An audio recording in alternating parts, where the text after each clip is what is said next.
को एसी के सोर्स के साथ जोड़ देते हैं तो हमें वोल्टेज का जो कर्व मिलता है और जो करंट का कर्व मिलता है उनमें बड़ा अजीब सा रिलेशन होता है।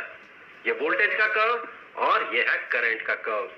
यहां पर देखिए, अगर आप इस ग्राफ को क्लोजली देखते हैं तो आप पाएंगे कि जब वोल्टेज 0 है तब करंट मैक्सिमम होता है, और जब वोल्टेज मैक्सिमम पहुंचता है तो करंट 0 हो जाता है। ऐसा क्यों होता है, इसके पीछे का मैथमेटिक्स और इसके पीछे का फिजिक्स दोनों आप जान जाएंगे इस वीडियो के अंत तक। ये रहा वोल्टेज का कर्व, ये ब्लू कलर से जो कर्व इंडिकेटेड है, और ये है करंट का कर्व, ये येलो कलर से जो कर्व इंडिकेटेड है। और ये जो एक्सिस है एक्स एक्सिस, ये टाइम को रिप्रेजेंट कर रहा है। हमें पता है एसी में जो वोल्टेज होता है, इंस्टैन्टेनियस वोल्टेज, इसे हम रिप्रेजेंट कर सकते हैं ई मैक्स अर्थात maximum voltage into sine of omega T से। यहां पर ये टी जिस समय में हम इंस्टैन्टेनियस वोल्टेज को कंसीडर करते हैं वो समय होता है, और ये ओमेगा जिस कर्व से ये वोल्टेज इंडिकेटेड है इस कर्व का एंगुलर वेलोसिटी होता है। तो इस केस में जो इंस्टैन्टेनियस करंट होता है इसे हम रिप्रेजेंट कर पाते हैं maximum current into sine of omega T plus pi by 2 से। यहां पर ये पाई बाई 2 इन दोनों साइन वेव्स के बीच का फेज डिफरेंस है। अगर आप इस ग्राफ को देखें, ध्यान से देखें, तो आप ये पाएंगे कि जब टाइम इज इक्वल टू 0, इस पॉइंट ऑफ टाइम में टाइम इज इक्वल टू 0, उस समय इस टर्म का वैल्यू 0 होगा, तो sine of 0 is equal to 0, so जो वोल्टेज होगा वो 0 होगा। यहां पर देखें जो वोल्टेज है, ब्लू कलर का कर्व जो है उसका वैल्यू देखें, यहां पर ये 0 है।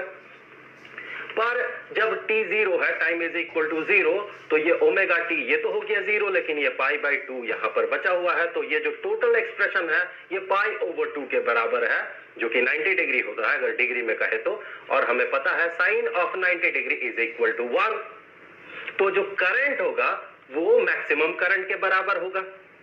तो देखिए करंट इस पॉइंट ऑफ टाइम में जब टाइम इज इक्वल टू 0, उस समय जो करंट है वो मैक्सिमम है।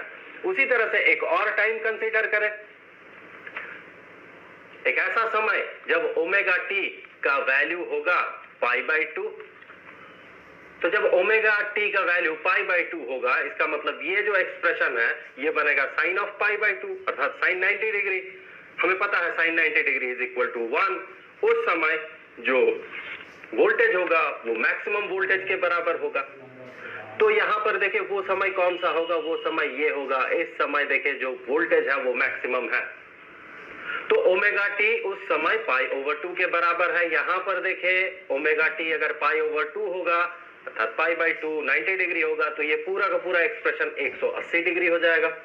और हमें पता है sine of 180 degree is equal to 0, तो ये पूरा जो वैल्यू होगा इसका इंस्टैन्टेनियस करंट का, ये इसके बराबर होगा, जो कि बराबर होगा 0 के।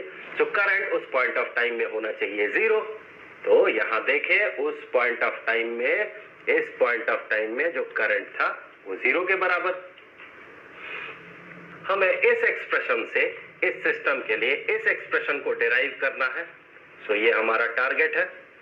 हम इसे मैथमेटिकली डिराइव करेंगे, लेकिन उससे पहले हमें इसका फिजिकल इंट्यूशन ग्रो करना होगा। क्योंकि अगर आप मैथमेटिकल इक्वेशन डिराइव करते हैं लेकिन इसके पीछे का जो कारण है, इसका जो मतलब है, वो अगर नहीं पता होता है तो फिर इस इक्वेशन का कोई मतलब नहीं बनता है। तब ये इक्वेशन कुछ वेरिएबल्स और कुछ मैथमेटिकल ऑपरेटर्स बन के रह जाएंगे।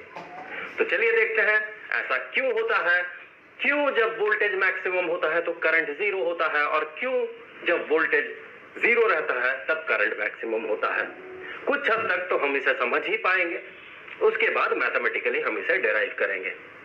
तो सबसे पहले देखिए ये सोर्स है एसी का, ये एक ऐसा पॉइंट ऑफ टाइम है जिस समय इसका वोल्टेज बढ़ रहा है, अर्थात ये है वो समय। तो इस समय देखिए ये जो कैपेसिटर होगा इसमें कोई चार्ज नहीं होगा। तो जब इसमें कोई चार्ज नहीं है अभी और इसका पोटेंशियल अभी बढ़ रहा है, तो ये कुछ करंट सेंड करेगा, और जब ये करंट सेंड करेगा